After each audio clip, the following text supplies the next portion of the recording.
ঢাকা থেকে কলকাতা। আমরা যারা বাংলা ভাষাভাষী ভ্রমণ পিপাসু মানুষ আছি, তারা একবার হইলেও ভারতবর্ষ ভ্রমণের ইচ্ছা পোষণ করে থাকি। আর ভ্রমণের ইচ্ছে থাকা সত্ত্বেও অনেকে ভ্রমণ বাজেটের জন্য দুশ্চিন্তা করি। তাই আজকে আমরা আপনাদের দেখাতে চলেছি কিভাবে স্বল্প বাজেটে মাত্র 700 টাকায় ট্রেনে করে ঢাকা থেকে কলকাতা পৌঁছালাম। এর বিস্তারিত সবকিছু নিয়ে থাকছে আজকের ভিডিও।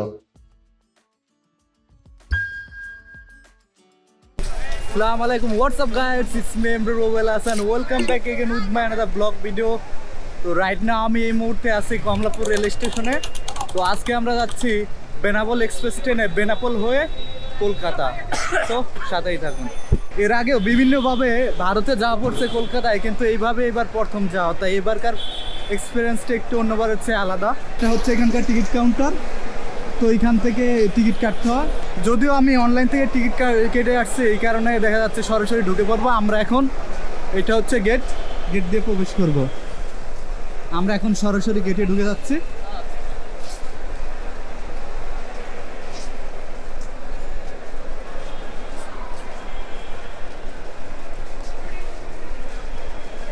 আপনার রেল স্টেশনে প্রবেশ করার পর কিন্তু এরকম স্ক্রিন দেখতে পারবেন এখানে। এখনো আমাদের ট্রেনটা কমলাপুর আসে নাই, এর জন্য কিন্তু এখানে টাইম ওঠে নাই। তো ট্রেনটা আসলে এরপর কিন্তু আমাদের শিডিউল টাইমটা জানাই দেবে। আমাদের ট্রেনটা কিন্তু চলে আসছে, এখন এই ট্রেনের কিন্তু ইঞ্জিন পরিবর্তন করা হচ্ছে।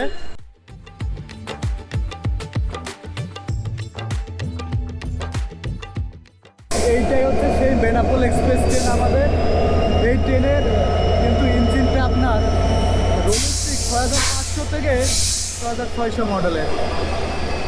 যাই হোক, ট্রেনের কিন্তু ইঞ্জিন লাগানো শেষ, এখন 11টা 30 বাজে, অর্থাৎ আমাদের ট্রেনটা কিন্তু 11টা 45 ছেড়ে দেবে। এখন আমরা ট্রেনে উঠি। আমাদের ট্রেনটা কিন্তু ঠিক 11টা 45 এখান থেকে ছেড়ে দিছে বেনাপোলের উদ্দেশ্যে।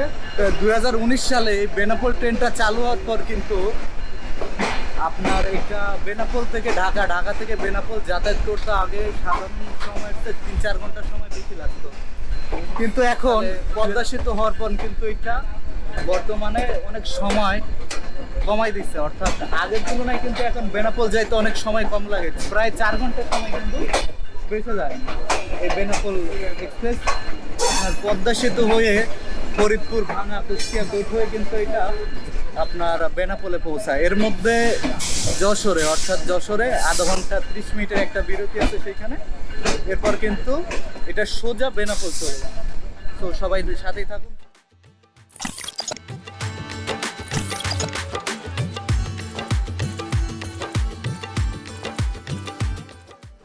আমরা কিন্তু রাত দিয়ে সকাল, অর্থাৎ প্রায় 5 ঘন্টার জার্নি করার পর আমরা কিন্তু এখন টাইমে, অর্থাৎ এখন 1 ঘন্টা লাগবে আমাদের যাইতে। 5টা বাজে থেকে 1.5 ঘন্টা সময় লাগবে। আমরা কিন্তু মোবারকবাদ ছাড়ছি, এখন আমরা যশোরে উঠতেছি। আর কিছুক্ষণের মধ্যে আমরা যশোর পৌঁছাবো। তো দেখুন কি ভিউ।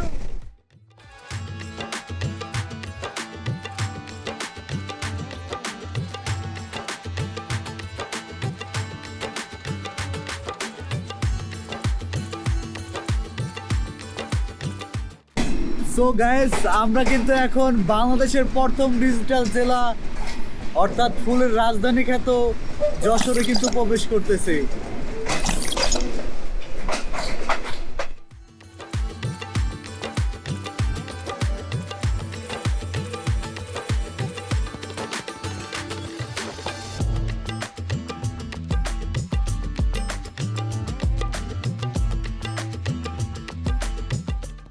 আমরা কিন্তু এখন যশোর রেল স্টেশনে অবস্থান করতেছি। তো এখানে আমাদের একটা 20 মিনিটের বিরতি আছে, অর্থাৎ এইখানে পানি আপনার সব কিছু দেখা যাচ্ছে, পানি টানি নিয়ে আবার কিন্তু এখান থেকে 20 মিনিট পর বেনাপোলের উদ্দেশ্যে রওনা দেবে। তো এখানে আমাদের একটা যাত্রা বিরতি 20 মিনিটের। আর এখন কিন্তু যশোর থেকে ট্রেন ছেড়ে দিছে, অর্থাৎ এখন আমরা বেনাপোলের উদ্দেশ্যে রওনা দিছি আবার।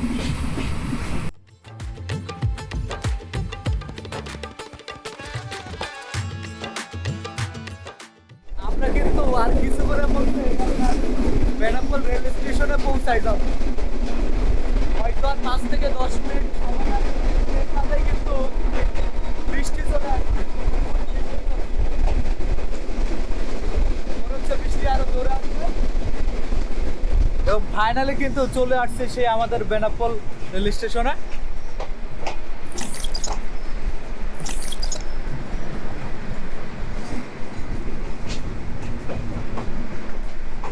আমি এই মুহূর্তে নেমে পড়ছি বেনাপোল রেল স্টেশনে। এখন আরেকটা সমস্যার সম্মুখীন হয়ে গেছে অবশ্য, রাস্তায় প্রচুর বৃষ্টি, প্রচুর মেঘ মনে হচ্ছে আপনার, তো যাইতে একটু প্যারা লাগবে মনে হচ্ছে, দেখা যাক কি হয়।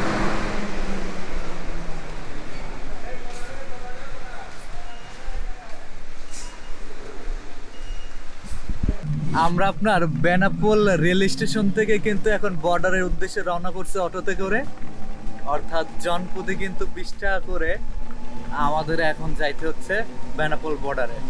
আর দেখুন বৃষ্টি হয়ে কিন্তু রাস্তাঘাট একদমই মানে ভিজে গেছে পুরা। কাকা যাবেন কোথায়, আপনারা যাবেন কোথায়? ওপারে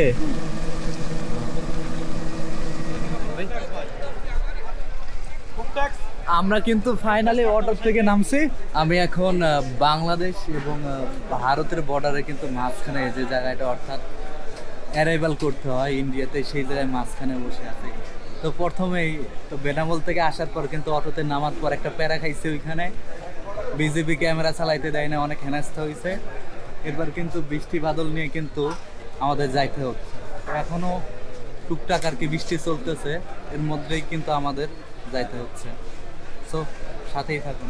ফাইনালি কিন্তু আমি ভারতের ইমিগ্রেশন পার হয়ে এখন কিন্তু আমি ভারতে প্রবেশ করছি। এখন আমি বর্তমানে আছি ভারতের সীমানায়। তো এইখান থেকে আমাদের আবার কলকাতায় যাইতে হলে কিন্তু এইখান থেকে সিএনজি নিয়ে কিন্তু আবার যাইতে হবে, অর্থাৎ আপনার এখান থেকে সিএনজি ভাড়া করে বনগাঁও স্টেশন, সেইখান থেকে শিয়ালদা অথবা হাওড়া যাইতে হবে। আসলে বাংলাদেশ থেকে হ্যাঁ হ্যাঁ ভিডিও পাচ্ছ? হ্যাঁ, ভালো আছো? আমি কথা বলি। হ্যাঁ বলো। ও ভিডিও পাচ্ছ? হ্যাঁ হ্যাঁ, যে বলবে। এখন এইখান থেকে আমাদের সিএনজি নিয়ে কিন্তু বনগাঁও যাইতে হবে।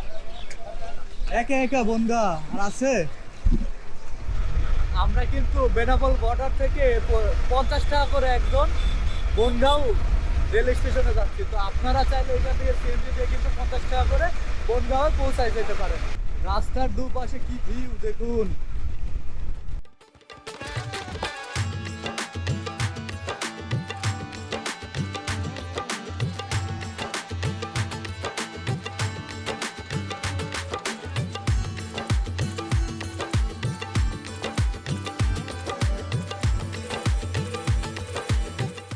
আমরা কিন্তু বনগাঁওতে নামছি, নামার পর কিন্তু প্রচন্ড বৃষ্টি, মানে বৃষ্টি কিন্তু শুরুর থেকেই পিছু টান ছাড়তেছে না, যে কারণে আমরা সরাসরি প্ল্যাটফর্মে চলে আসছি। প্ল্যাটফর্ম এখানকার, তো এখান থেকে কিন্তু 20 রুপি দিয়ে টিকিট নিতে হবে আপনাকে। 20 রুপি দিয়ে টিকিট নিয়ে কিন্তু ট্রেন নাম্বার দেখে আপনার শিয়ালদার উদ্দেশ্যে রওনা করতে হবে। তো আমি এখান থেকে 20 রুপি দিয়ে টিকিট কাটছি। তো এখন ওভারব্রিজ পার হয়ে ওই পাশে দিয়ে ট্রেনে উঠবো।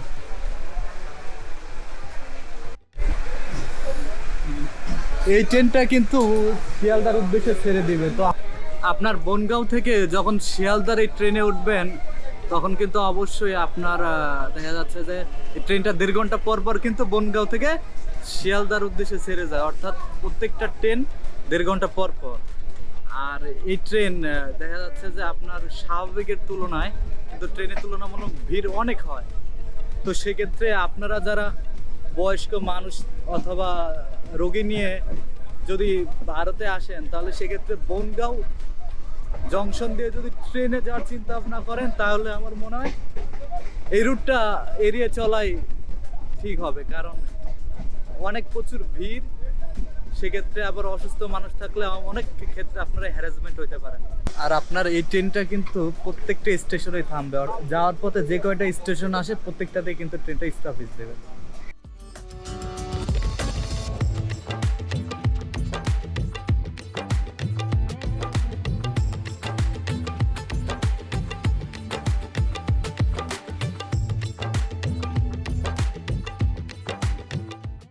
প্রায় আপনার ঘন্টাখানেক ট্রাভেল করার পর কিন্তু আমরা বিরা নামক একটা স্টেশনে, হয়তো আরো বেশ কিছু সময় লাগবে পৌঁছাইতে।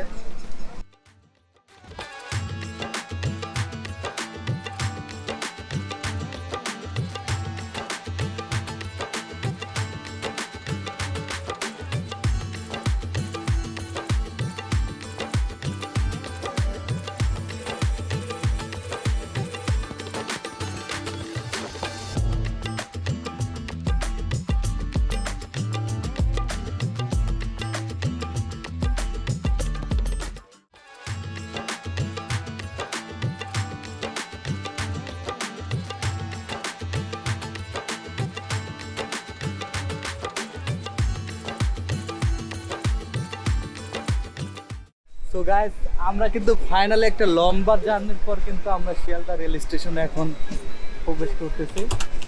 প্রায় 2.5 ঘন্টারও কিন্তু বেশি সময় লাগছে আমাদের আসতে। শিয়ালদা স্টেশনে এসে পৌঁছালাম।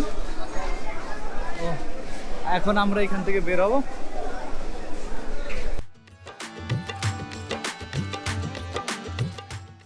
এবং ফাইনালি গাইস, আমি কিন্তু এখন কলকাতায়। আপনার বেনাপোল এক্সপ্রেসে আপনার ঢাকা থেকে বেনাপোল আসতে আমার খরচ হয়েছে 600 টাকা। এরপর কিন্তু আমার ওই সেইখান থেকে অটোতে করে 20 টাকা করে বেনাপোল বর্ডার, এরপর বর্ডার পার হয়ে 50 টাকা আপনার বনগাঁওতে চলে আসছি। এরপর বনগাঁও থেকে 20 টাকা দিয়ে কিন্তু আমি শিয়ালদা অর্থাৎ কলকাতায় চলে আসছি। তো সব মিলে আমার আসতে ঢাকার থেকে এই কলকাতায় আসতে আমার কিন্তু সর্বমোট খরচ 700 টাকায়। তো এইটাই ছিল আজকের মানে চিপের যাত্রায় ঢাকার থেকে কলকাতা আসবেন সর্বমোট খরচের পরিমাণ।